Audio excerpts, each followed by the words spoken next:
Deadlock and Harbor is the only word to describe them. For the past few months, both of these agents have sat on a steady decline in pick rate, from around 3%, already below average, to approximately 1%.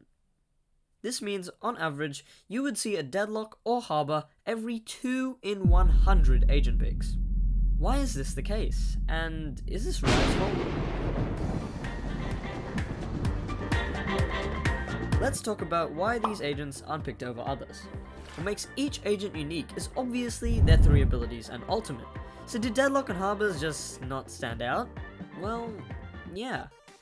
Deadlock's trips aren't good for flank watch, unlike Chambers and Cyphers. On par with Killjoy's trap, and slightly better than all trips for offensive use. However, the entire point of a trip in a Sentinel's kit is to 1. Be played off offensively, and 2. To hold flanks. Deadlock's trip cannot compete in that aspect, calling for a double Sentinel comp, which really isn't great at the moment. I'll also say this again about Gravnet, because I think this is a weaker ability, as a slow net can be removed in about a second. Deadlock only gets 1 charge, compared to Sage's 2 slow orbs, and the duration is only 6 seconds compared to 7. Even though this is a basic ability, there are many more appealing Sentinel options, such as Cypher's cages, or Killjoy's nanoswarms. Gravnet isn't strong enough to compete, or even serve its purpose of stalling. Deadlock's barrier mesh is clearly a rival to Sage's barrier orb, lasting 10 seconds shorter but with 280 more overall health. The main drawback to this ability is the fact that when the middle orb is destroyed, the entire barrier goes down, limiting its influence on a round if it's immediately broken. This isn't like a Sage wall, where the rest of the wall still stands, even if segment is destroyed. Another reason for this ability not providing the value it needs is through the fact that it really can't be used offensively in the same way a Sage wall could. You can't stand on top, boost other agents up, or create off angles with this ability, which is a really big disadvantage considering other Sentinels and their signatures can. The last downfall for Deadlock as a character is her ultimate, which can be dodged with a fast enough reaction, and only provides a single kill for 7 ult points. It also needs some skill to use because of the rebound ability, meaning your ult may miss some of the time with a bad bounce. Pretty dire straits for what was hyped to be a great agent. Harbor's the other agent sitting in Deadlock's boat. All his abilities are either too weak for use as a solo controller, or have better alternatives seen in other controller agents.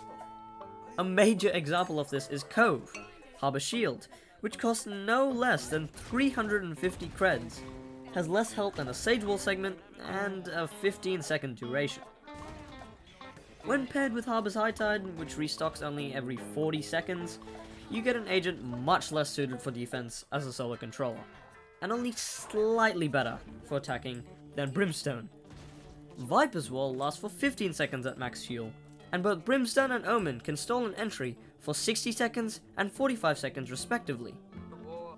This puts him as overall worst solo controller in the game right now, with Astra having better map presence, Brimstone having the longest lasting dome smokes, Omen being extremely versatile, and Viper just being solid all around.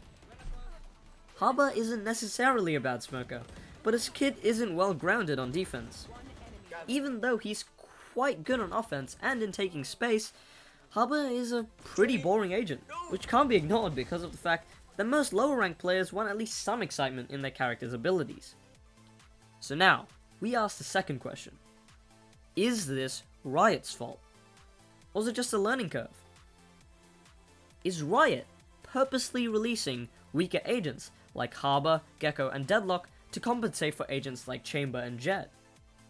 Maybe, but it's difficult to say. Perhaps this is all a plea to move away from a more ability-based game and move towards a more CS2 style. Well, over the last couple of years, we have seen a major decrease in the number of abilities and their power, with even ultimates increasing a point or 2. Look at Breach, for example. His flashes have tossed and turned between 3 charges, now down to 2, and his ultimate, which was only 7 points last year, is now 9. At the end of the day, there are so many different agents with differing abilities that it's difficult to compare in each and every situation. However, even though this may be the case, there will most likely always be an overall meta of what agents are superior to one another. Deadlock is at the bottom of the list of Sentinels, and even though Harbor isn't the worst agent in general, he does find himself as one of the weaker controllers, along with Brim. Finally, agent appeal leads more players to resonate with agents like Raze or Chamber, for example, as their abilities just feel better to use. Not many people find joy in smoke or grenade thing. Thanks a ton for watching, and have a great day. Remix out.